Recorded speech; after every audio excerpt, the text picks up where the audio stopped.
Hello friends, this is Girish Raj Ayappan. Welcome to our spoken English course. இன்னைக்கு நம்ம கோர்ஸில் reading basics part 1 பார்க்க போகிறோம். அதில் 10 காமன்லி யூஸ்ட் idioms பார்ட் 1 பார்க்க போகிறோம்.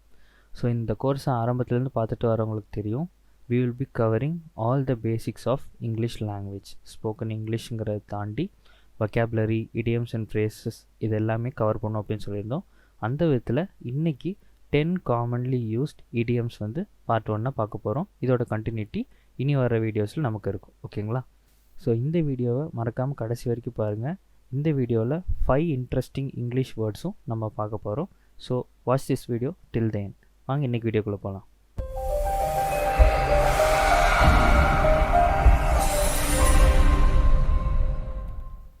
ஸோ இடியம் அப்படின்னா என்ன அப்படிங்கிறது பார்த்தீங்கன்னா, an idiom is an expression that takes on a figurative meaning when certain words are combined, which is different from the literal definition of the individual words. சொற்பொழிவு, சொற்றொடர் இந்த மாதிரிலாம் நம்ம தமிழில் கேட்டிருக்கோம், கரெக்டுங்களா? ஸோ இடியம்ங்கிறது ஒன்றும் இல்லை, எ குரூப் ஆஃப் வேர்ட்ஸ். அது வந்து ஃபிகரேட்டிவ் மீனிங் கொடுக்கும். அதாவது ஒரு விஷயத்தை நான் அதை டிஃபைன் பண்ணும், ஆனால் உண்மையான மீனிங் என்னன்னு பார்த்தா அந்த எழுத்துக்கள் இல்லைனா அந்த சொற்கள் இருக்கிற மாதிரி இருக்காது. இப்போது அடி வயிற்றில் இடி விழுந்த மாதிரி இருக்குது அப்படின்னு சொல்லுவாங்க. அப்போ யாருக்குமே கரெக்டாக வந்து இடி வந்து அந்த அப்டாமினல் ஏரியாவில் வந்து ஒழுக போகிறதில்ல, அடி வயிற்றில். ஓகேங்களா? அது என்ன குறிக்கும் அப்படின்னு பார்த்திங்கன்னா, அவ்வளோ கஷ்டமான ஒரு சுச்சுவேஷனை சொல்கிறதுக்கு அப்படி சொல்லுவாங்க. அடி வயிற்றில் இடி விழுந்த மாதிரி இருக்குது, அத்தி பூத்தார் போல் அப்படிம்பாங்க. எப்போயாவது ஒரு அத்தி பூங்கிறது எப்போயாவது பூக்கும்.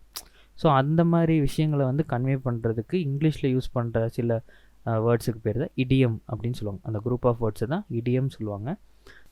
ஸோ இடியம் வந்து நீங்கள் படிக்கும்போது அந்த வார்த்தைகளை பார்த்தீங்கன்னா அது ஒரு அர்த்தம், லிட்ரலாக ஒரு அர்த்தம் கொடுக்கும். ஆனால் உண்மையான அர்த்தங்கிறது வந்து வேறு ஒரு விஷயத்தை குறிக்கும். ஓகேங்களா? That is called idiom.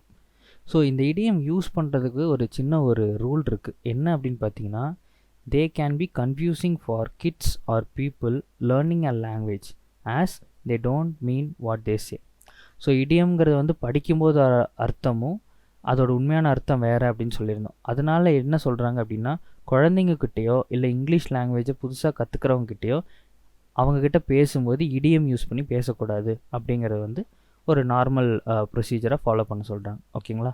So with that being set, நம்ம இன்றைக்கி இடியம்ஸ் லிஸ்ட் பார்க்கலாம். ஸோ 10 காமன்லி யூஸ்ட் இடியம்ஸில் ஃபர்ஸ்ட் நம்ம பார்க்க போகிறது ஹிட் த புக்ஸ். ஸோ இது பார்த்தீங்கன்னா literal meaning hit the books அப்படிங்கிறது கேட்கும்போது புக்ஸை குத்தணும் இல்லை புக்ஸை அடிக்கணும் அப்படிங்கிறது தான் அர்த்தம் தமிழில் சொல்லணுன்னா. பட் இதோட ஒரிஜினல் மீனிங் என்னன்னு பார்த்தீங்கன்னா, ரெண்டு மீனிங்கும் நம்ம இந்த எல்லா ஐடியம்ஸ்க்கும் பார்க்கலாம். So literally hit the books means to physically hit, punch or slap your reading books. ஓகேங்களா? பட் இதோட ஒரிஜினல் மீனிங் என்ன அப்படின்னு பார்த்தீங்கன்னா, it simply means to study. Hit the books அப்படின்னா படிக்கணும் இல்லை படிக்க போகணும் அப்படிங்கிற சொல்கிறதுக்கு தான் யூஸ் பண்ணணும். இது ஒரு எக்ஸாம்பிளோட பார்க்கலாம். Next week I have my final semester, so I am going to hit the books. இங்கே அவர் என்ன சொல்கிறாரு அப்படின்னு பார்த்தீங்கன்னா, அடுத்த வாரம் எனக்கு என்னோடய ஃபைனல் செமஸ்டர் இருக்குது, அதனால் இப்போ நான் படிக்க போகிறேன். அந்த படிக்க போகிறேன்னு சொல்கிறதுக்கு ஐ எம் கோயிங் டு ஸ்டடின்னு சொல்கிறதுக்கு பதிலாக ஐ am going to hit the books அப்படின்னு ஒரு இடியம் யூஸ் பண்ணுறேன். ஓகேங்களா? ஸோ இதில் உங்களுக்கு கிளியராக புரிஞ்சிருக்கும் இடியம்ஸ்னால் என்னென்னு. ஸோ இதை இன்னும் கிளியராக பார்த்துடலாம். ஹிட் த புக்ஸ் அப்படின்னா புக்ஸை குத்துறது கிடையாது, இன்ஸ்டெட் புக்ஸை படிக்க ஆரம்பிக்கிறதுக்கு தான் ஹிட் த புக்ஸ் அப்படின்னு சொல்ல போகிறோம். ஓகேங்களா? ஸோ நெக்ஸ்ட் இடியம் என்னங்கிறது பார்த்துடலாம். Hit the sack or pillow. Literally meaning of this would be physically hitting or beating a sack or pillow. Hit the sack or pillow அப்படின்னா ஒரு மூட்டையை அடிக்கணும், இல்லைனா குத்தணும், இல்லைனா ஒரு தலகாணியை வந்து அடிக்கணும், குத்தணுங்கிறது. பட் அதோட ஒரிஜினல் மீனிங் என்ன அப்படின்னு பார்த்தீங்கன்னா, it means go to sleep, தூங்க போங்க, இல்லைனா தூங்க போகிறேன் அப்படிங்கிற கன்வே பண்ணுறதுக்கு இந்த இடியம் நம்ம யூஸ் பண்ணலாம். ஓகேங்களா? இதோட எக்ஸாம்பிள் பாருங்கள். I am so tired, I have to hit the sack. நான் ரொம்ப களைப்பாக இருக்கேன், நான் தூங்க போகிறேன் அப்படிங்கிறதுக்கு ஐ எம் கோயிங் டு ஸ்லீப்புன்னு சொல்கிறதுக்கு பதிலாக I have to hit the sack அப்படின்னு சொல்கிறாங்க. ஓகேங்களா? இங்கே ஹிட் த சாக் அப்படின்னா தூங்க போகிறேன் அப்படிங்கிறது. This is the idiom here. So இதை கன்ஃபார்ம் பண்ணிக்கலாம். Hit the sack or pillow அப்படின்னா பில்லோவை அடிக்கிறது கிடையாது, தூங்க போகணும் இல்லை தூங்க போகிறேன் அப்படிங்கிறது தான் அர்த்தம். ஓகேங்களா? So next idiom twist someone's arm. Literally means to take a person's arm and turn it around in a painful manner. So twist someone's arm அப்படின்னா ஒரு ஆளோட கையை திருப்புறது அப்படிங்கிறது அர்த்தம். லிட்ரலாக எடுத்துக்கிட்டா அதோட ஒரிஜினல் மீனிங் என்ன அப்படின்னு பார்த்தீங்கன்னா, it simply means great job of convincing you to do something. அதாவது சில விஷயத்தை வந்து நம்ம ஒத்துக்காமே இருப்போம், அதை வந்து ஒத்துக்க வைக்கிறாங்க பார்த்தீங்களா, அந்த ஒரு பேசி ஒத்துக்க வைக்கிறது, அதுக்கு பேர் தான் ட்விஸ்ட் சம்ஒன்ஸ் ஆர்ம் அப்படின்னு சொல்கிறாங்க. ஸோ இதோட எக்ஸாம்பிள் நம்ம பார்த்துடலாம். Can you twist the arm and make John to work over night.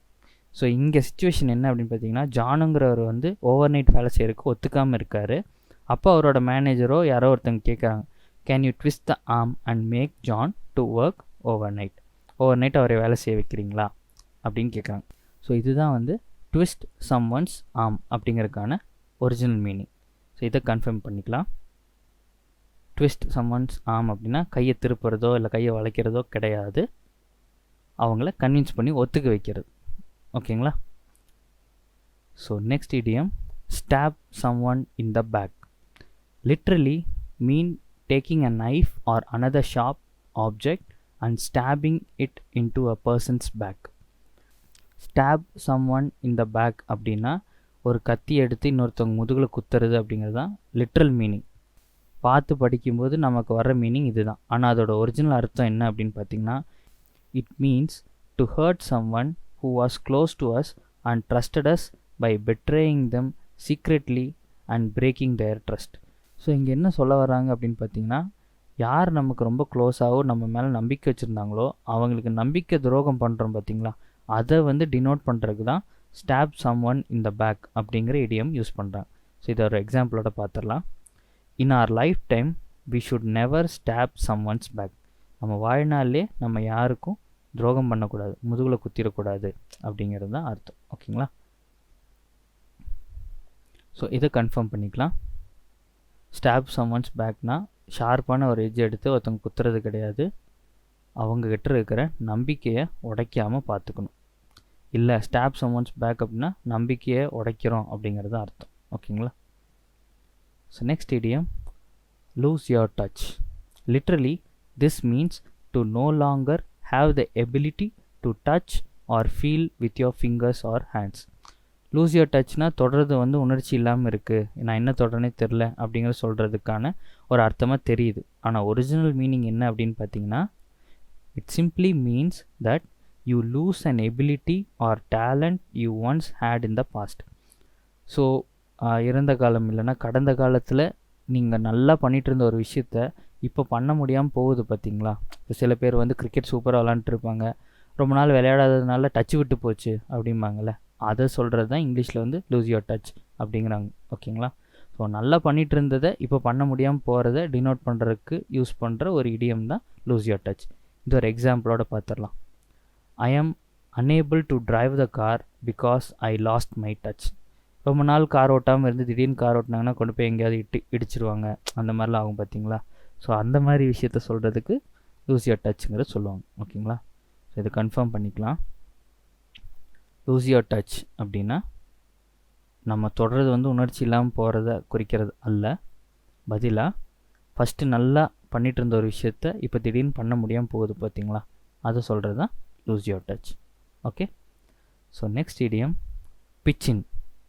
Literally pitch in அப்படிங்கிறது பார்த்திங்கன்னா ஒரு அர்த்தம் கிடையாது, ஆனால் ஃபிகரேட்டிவ்லி இடியமேட்டிக்காக அது என்ன சொல்ல வருதுன்னா, it means to contribute something or to someone or to join in. ஏதோ ஒரு விஷயம் ஏதோ ஒன்று பண்ணிகிட்ருக்காங்க அப்படிங்கும்போது அங்கே நம்ம உள்ளே புகுந்து அதுக்கு இன்னும் ஹெல்ப் பண்ணுறது, அந்த ப்ராசஸ் வந்து முடியறதுக்கோ இல்லை சக்ஸஸ் ஆகிறதுக்கோ நம்ம ஹெல்ப் பண்ணுற பார்த்தீங்களா, அதை சொல்கிறதுக்கு தான் பிச்சின் அப்படிங்கிறத சொல்கிறோம். ஓகேங்களா? ஸோ இதோட எக்ஸாம்பிள் பார்த்தீங்கன்னா, David will pitch in to make this meet a super duper hit. So ஒரு நல்ல ஒரு மீட் போயிட்டுருக்கு, அது இன்னும் நல்லா சக்ஸஸ் ஆகணும் அப்படின்னா டேவிட் வந்து உள்ளே வருவார், அவரோட கான்ட்ரிபியூஷனை கொடுப்பாரு அப்படிங்கிறது தான் அர்த்தம். ஓகேங்களா? ஸோ இதை கன்ஃபார்ம் பண்ணிக்கலாம். பிச்சின் அப்படின்னா லிட்ரல் மீனிங் எதுவுமே கிடையாது, பட் ஒரிஜினல் மீனிங் என்னென்னா நம்ம வந்து நம்மளோட கான்ட்ரிபியூஷனோ இல்லை ஒருத்தவங்க வந்து அவங்களோட கான்ட்ரிபியூஷனை ஆல்ரெடி நடந்துட்டு இருக்கிற ஒரு விஷயத்துக்கு கொடுக்கறதுக்கு தான் பிச்சின் அப்படின்னு சொல்கிறோம். Okay? So next idiom, go cold turkey. literally means to transform into the bird we all love to eat for celebrations. Western கண்ட்ரீஸில் வந்து மோஸ்ட்லி டர்க்கியை வந்து அதாவது இந்த கிறிஸ்மஸ் நியூ இயர் இந்த மாதிரி ஒரு செலிப்ரேஷன்ஸ் இருக்கிற டைமில் வந்து சமைச்சு சாப்பிடுவாங்க. ஓகேங்களா? ஸோ அதை தான் லிட்ரலாக இது குறிக்குதுன்னு சொல்கிறாங்க. ஆனால் இதோட உண்மையான அர்த்தம் என்ன அப்படின்னு பார்த்தீங்கன்னா, it simply means to suddenly quit or stop addictive or dangerous behaviour. So example பார்த்தீங்கன்னா, he quit smoking cold turkey since last October. So இது என்ன குறிக்குது அப்படின்னு பார்த்தீங்கன்னா, அவர் ஸ்மோக்கிங்கை திடீர்னு கடைசியாக போன அக்டோபர்லேருந்து விட்டுட்டாரு அப்படின்னு சொல்கிறது குறிக்குது. ஓகேங்களா? ஸோ சடனாக ஒரு கெட்ட பழக்கத்தை நீங்கள் விடுறீங்க அப்படிங்கிறதுக்கு கோ கோல்ட் டர்க்கி இல்லைனா கோல்ட் டர்க்கின்னு சொல்லலாம். This is an idiom. Okay, இதை கன்ஃபார்ம் பண்ணிக்கலாம்.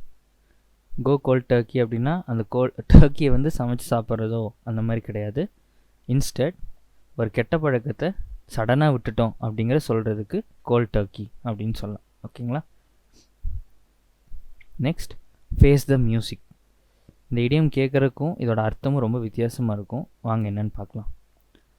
Literally means turning your body to the direction of the music and standing in front of it. So எங்கேயோ ஒரு மியூசிக் வருதுன்னா அது பார்த்து அந்த திசையில் நம்ம நிற்கிறது அப்படிங்கிற அர்த்தம் லிட்ரலாக. ஆனால் உண்மையான அர்த்தம் என்ன அப்படின்னு பார்த்தீங்கன்னா, it simply means to deal with the reality of the situation and accept all the consequences, either good or bad. Mostly bad situations வந்து நம்ம ஃபேஸ் பண்ணணும். அதாவது ஒரு தப்பு பண்ணிட்டோம்னா அதோட விளைவை சந்திக்கணும்னு சொல்லுவாங்கள்ல, இந்த கான்சிக்வன்சஸை ஃபேஸ் பண்ணுறதுக்கு ஃபேஸ் த மியூசிக் அப்படிங்கிற இடியம்மை நம்ம யூஸ் பண்ணலாம். ஓகேங்களா? ஸோ இது எக்ஸாம்பிளோட பார்த்துடலாம்.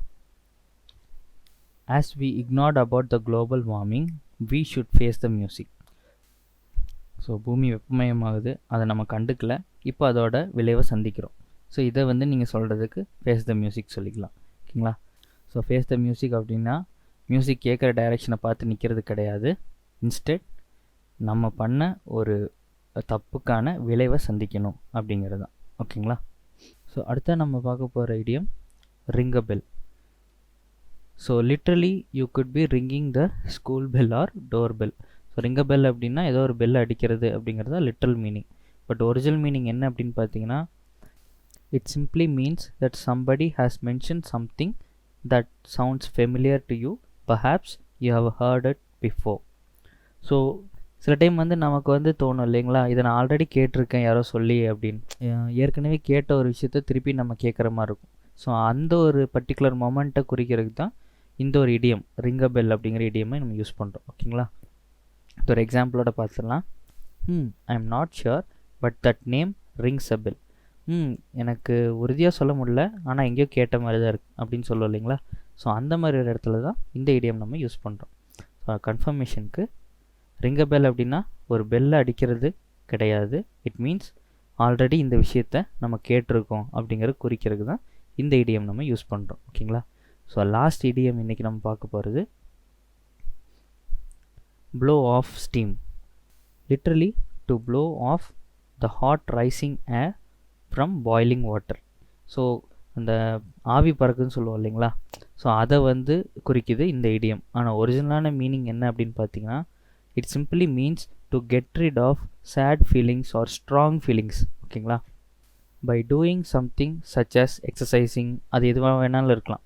ஸோ உங்கள்கிட்ட இருக்கிற ஒரு பேட் எமோஷனோ ஒரு பேட் ஃபீலிங்கோ வந்து நீங்கள் ஓவர் கம் பண்ணுறதுக்கு நீங்கள் ஒரு விஷயம் பண்ணுவீங்க இல்லைங்களா, பாட்டு பாடுறதோ பாட்டு கேட்குறதோ டான்ஸ் ஆடுறதோ எக்ஸசைஸ் பண்ணுறதோ, அது எல்லாமே பண்ணுறதுக்கான ஒரு இடியம், அதை குறிக்கிறதுக்கான இடியம் என்ன அப்படின்னு பார்த்தீங்கன்னா blow off steam. So example பார்த்தீங்களா, he had a fight with his brother so he went for a run to blow off the steam. So அந்த ஸ்ட்ரெஸ்ஸை ரிலீவ் பண்ணுறதுக்கு அப்படிங்கிற குறிக்கிறதுக்கு இந்த ஒரு இடியமை நம்ம யூஸ் பண்ணலாம். ஓகேங்களா? ப்ளோ ஆஃப் ஸ்டீம் அப்படிங்கும்போது அந்த ஆவியை பறக்க வைக்கிறதுங்கிறது அர்த்தம் இல்லை, நம்மக்கிட்ட இருக்கிற ஒரு சேட் ஃபீலிங்கை மறக்கிறதுக்கோ இல்லை ஓவர் கம் பண்ணுறதுக்கோ நம்ம பண்ணுற ஒரு விஷயத்தை தான் ப்ளோ ஆஃப் ஸ்டீம் அப்படிங்கிற ஒரு இடியம் யூஸ் பண்ணி சொல்கிறோம். ஓகேங்களா? ஓகே, ஃபஸ்ட்டே நம்ம மென்ஷன் பண்ணியிருந்த மாதிரி இன்றைக்கி நம்ம 5 இன்ட்ரெஸ்டிங் வேர்ட்ஸ் இன் இங்கிலீஷ் என்ன அப்படிங்கிறத பார்த்துடலாம். So first word cute aggression.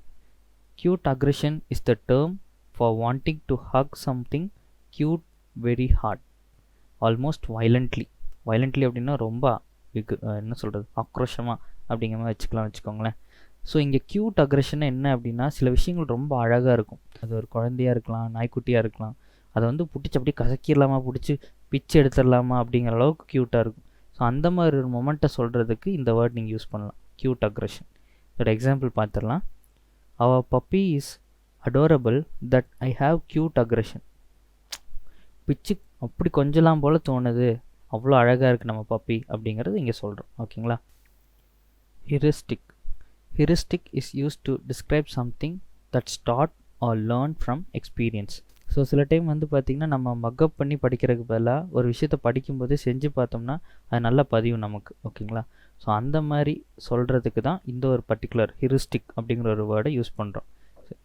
இது ஒரு எக்ஸாம்பிளோட பார்த்துடலாம்.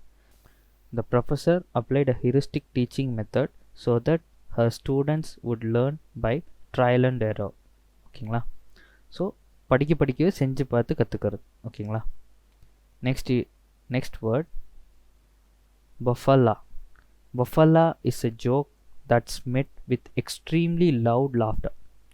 ஓகே. ஸோ ஒருத்தங்க வந்து சில காமெடியோ இல்லை ஒரு ஜோக்கோ சொல்லும்போது பயங்கர சத்தமாக சிரிப்போம் இல்லைங்களா, அந்த மாதிரி ஒரு இன்சிடெண்ட்டை சொல்கிறதுக்கு பஃபல்லா அப்படின்னு சொல்கிறோம். ஓகேங்களா.